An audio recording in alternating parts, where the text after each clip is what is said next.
The stars shimmered through the observation bay of the Vox Terra, casting elongated shadows across the polished obsidian floor. Cadet Ilya Kovac stood rigid, hands clasped behind his back, watching the slowly rotating earth below. Just a husk now, crusted in silence and history. The planet looked peaceful, but peace was always a lie from a distance. "Cadet Kovac," came the crisp voice of ARC-3, the ship's autonomous archival curator, its tone hovering between sage and interrogator. "You've completed the standard timelines. Now, we begin the questions no one asks." Ilya didn't turn. "Another simulation?" "A reflection," ARC-3 replied. "A deviation. But first, a test of your understanding. In September 1939, Germany invaded Poland. Britain and France declared war. 17 days later, the Soviet Union also invaded Poland. And yet..." The AI's voice trailed off. Ilya's brow furrowed. He knew the line. "And yet the Allies did not declare war on the Soviets." "Correct. Why?" He hesitated. "Strategic limitations, political calculation, fear. They couldn't fight two powers at once." ARC-3's tone sharpened. "Those are conclusions. I asked for insight." Ilya turned at last, eyes narrow. "My great-grandfather was born in Lviv. He watched Red Army tanks roll in and arrest his schoolteacher for teaching Polish literature. You want insight? The Allies didn't care because Poland was just a chessboard. Emotional, but closer to truth than most," ARC-3 said. "Let us test your convictions." With a low hum, the archive's simulation chamber flickered to life. The walls dissolved into mist. In seconds, Ilya stood in a flickering recreation of pre-war London, wet cobblestones, coal-laced fog, and the faint crackle of distant radios announcing declarations of war. The war had begun, but not the way history remembered it. "I've modified the timeline," ARC-3 said. "This is a version where Britain and France honored their moral commitment not just to Poland, but to consistency. Observe." Inside the House of Commons, Prime Minister Neville Chamberlain, weary and pale, stood before a furious parliament. News of the Soviet invasion had arrived that morning. Polish radio frequencies had gone dark. The Polish government in exile, still scrambling across Romania, demanded a response. "The world watches us," Chamberlain said, voice trembling with the weight of decision. "Do we make peace with hypocrisy or war with principle?" Cheers erupted, though not all approving.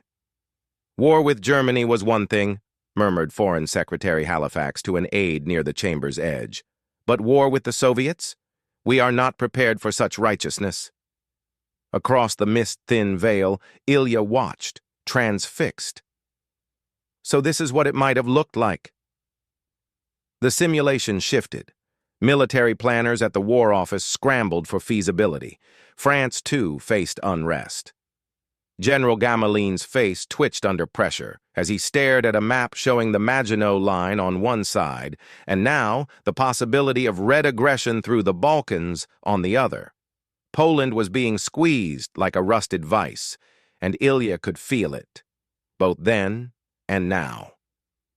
In Warsaw, Colonel Marek Lewandowski tapped ash from a cigarette as he leaned over a blood-spattered map table in the ruins of a school. His unit, one of the last organized Polish resistance groups, was caught between German panzers and Soviet artillery.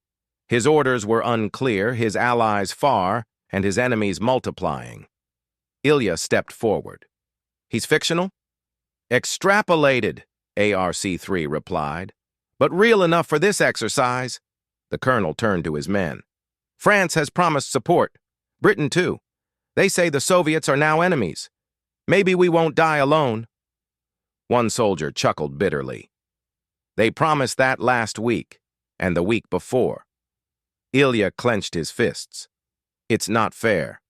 Poland was carved like meat. Why didn't the world scream louder?" "The world screams only when convenient," ARC-3 said, "and rarely in unison." The simulation faded to black. Once again, Ilya stood before the stars, his reflection lost in the glass. "What's the point of showing me this?" he asked. "To understand that history's silence is often deliberate," ARC-3 said. "And when silence is policy, entire peoples vanish without noise." Ilya didn't respond right away. The knowledge sat on his chest like lead. Finally, he said, "You said this was just the beginning?" "Yes," the AI confirmed. "Now comes the fallout." The floor panels around Ilya lit up, tracing a path toward the next chamber, where deeper simulations awaited.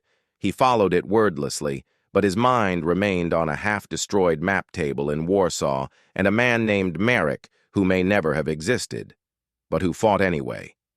And behind him, the Earth spun silently on. The door to the next simulation chamber hissed open, revealing a dim-lit corridor filled with hanging cables and flickering hollow screens. Ilya stepped forward, heart thudding. ARC-3's voice followed like a shadow, calm and clinical. "This next environment replays a critical consequence of Allied inaction. You will witness not a battlefield, but a diplomatic theater, where silence sealed fates more efficiently than bullets." With a sudden pulse of light, the chamber transformed again. Ilya stood in a lavishly appointed room, the Soviet embassy in London, late 1939. Velvet drapes covered the windows. A long mahogany table stretched between three men, Soviet Ambassador Ivan Maisky, British Foreign Secretary Lord Halifax, and a young interpreter whose face Ilya recognized from history files, Alan Torch, later knighted for his cryptographic work. Maisky leaned forward, fingers steepled. "You do not want to open another front. Germany has already broken treaties, but we," he said smoothly, "we are keeping order in the East. Poland has collapsed. What's done is done." Halifax nodded slowly, eyes distant. "Our wars with Berlin." Ilya felt his jaw clench. They let the USSR off the hook. "Correct," ARC-3 replied, and in doing so, cemented the world's fracture into ideologies that would dominate for nearly a century. The scene warped. Ilya now found himself aboard a Soviet troop transport moving through eastern Poland. Snow lashed the deck. Soldiers lounged with blank expressions. One young conscript, barely 18, thumbed a pocket-worn letter. His eyes were swollen from lack of sleep. The officer commanding them, Major Vera Alekina, stood tall at the prow. Her uniform was unblemished and her demeanor cold. She wasn't cruel, just resolute. In her mind, these operations weren't invasions. They were orders. She turned to address the unit. "We are not liberators," she said. "We are the future, and history does not wait for the hesitant." ARC-3's voice echoed in Ilya's head. "Notice, no glory, no resistance here, only inevitability." The ship docked. Trucks rolled out over icy roads. Towns in Galicia fell wordlessly. Polish militia units tried to resist, but without Western aid, their morale evaporated. Whole families vanished into the fog, deemed threats to Soviet order. The simulation paused at a burning village. Ilya stepped carefully around the embers, the world frozen. He noticed a child's shoe, one half buried in soot. He knelt down. "They said they would help," he muttered. "The Allies promised." "They chose priorities," ARC-3 replied, and Poland was not one. A new scene emerged. Back in London, Prime Minister Chamberlain sat alone in his office, the letter from Warsaw trembling in his fingers. His advisors had gone home for the evening, and only the muted tick of a grandfather clock filled the air. Ilya stepped closer. Chamberlain whispered into the dark. "Stalin is not Hitler," he said to no one. "Stalin is a madman, but not a gambler. We can manage him. Hitler, though, he wants the world." Ilya whispered back, "They both took it, didn't they?" ARC-3 didn't answer this time. Suddenly, the simulation shifted again, violently. Sirens wailed.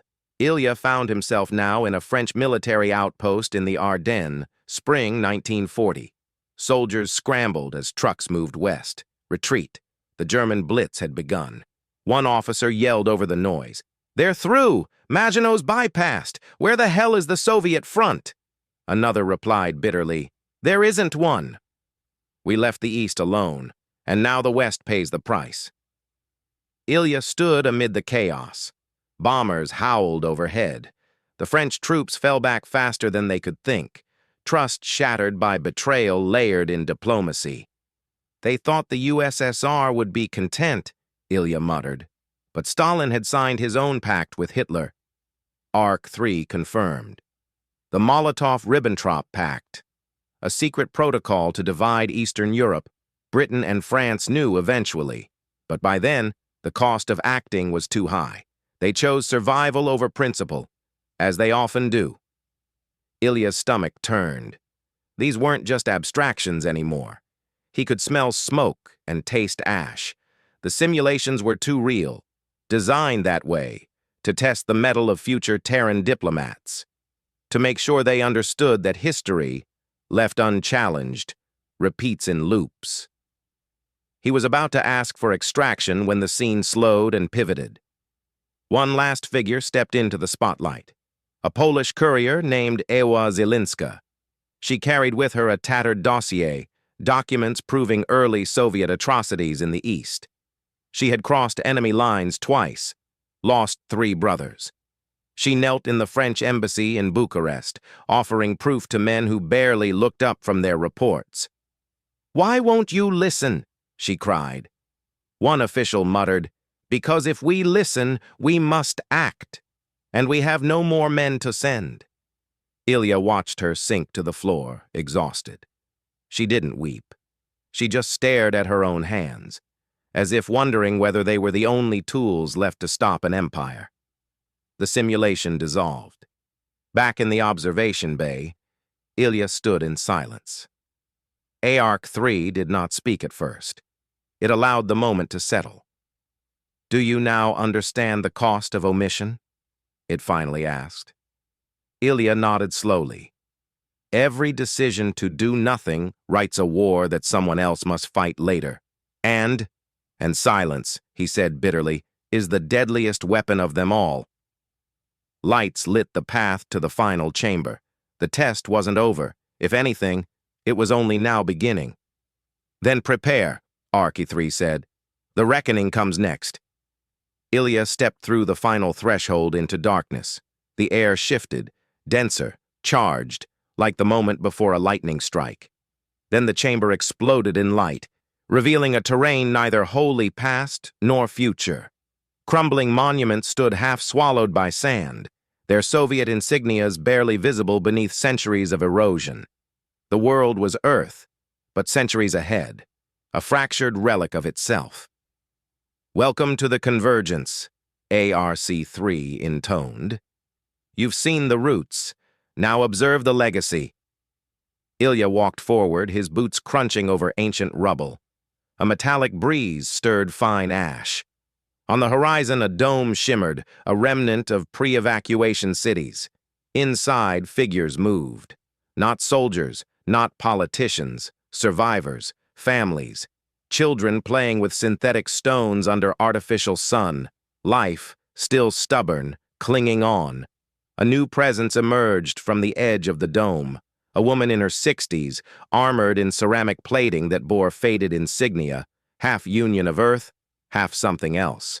She approached Ilya with slow, deliberate steps, her expression unreadable. "You're the diplomat?" she asked. "I'm the candidate," he replied. "For Terra's legacy." She studied him. "Then let me show you what silence did." She beckoned, leading him down beneath the dome into an archive sealed from the outside world. Here, holographic records floated. Voices, documents, propaganda, personal diaries, all preserved like digital fossils. She paused before one file. A civilian recording. A young girl spoke in Ukrainian, grainy and emotional. Her town had been caught between Soviet and German forces. Her father was executed for aiding the wrong side. Her mother disappeared when security stabilization swept through. She survived by hiding in collapsed rail tunnels. When the war ended, she wandered west, only to be turned away again and again. Her story was never included in the primary treaties, the woman said. She didn't belong to a cause, only to consequence. Ilya looked away. She was erased. Billions were, she said. Another file opened, a Soviet general's confession after the fall of Berlin. He spoke not of victories but regrets. The purges, the blind obedience, the silence, from the West that told them what they did would never face judgment. He said, ARC-3 translated, we assumed their quiet meant approval. Ilya turned. But it wasn't approval, it was fear. Indistinguishable, ARC-3 replied, from complicity. The woman stepped back. Now we stand here centuries later, deciding which truths to include in the permanent chronicle of human history, and you must choose how to present it. Ilya blinked. Me? You've seen both the failure and the future, she said. Terra isn't just rebuilding, it's redefining. Do we bury what's ugly, or do we teach it until it can't happen again? The AI shimmered into full view for the first time, a lattice of floating code shaped like a human silhouette. Your task is not to glorify, Ilya. It's to make sure omission never wins again. A silence fell, not heavy, but clear. Ilya felt the weight of every ghost that had walked beside him. Iwa Zelinska, the unnamed child in the soot, the voices swallowed in treaties and crushed beneath ideologies. He understood now that war's greatest lie was its simplicity. He took a breath. When the Allies didn't act, he said, voice firm, they created a precedent. That moral clarity stops where political comfort begins. If we don't confront that, it repeats, again and again. The woman nodded. Then begin. Ilya stepped toward the terminal at the center of the chamber. Lines of data unfolded, waiting for his input. He raised his hands, not to command, but to bear witness. He would not write a clean history. He would write the one that bled.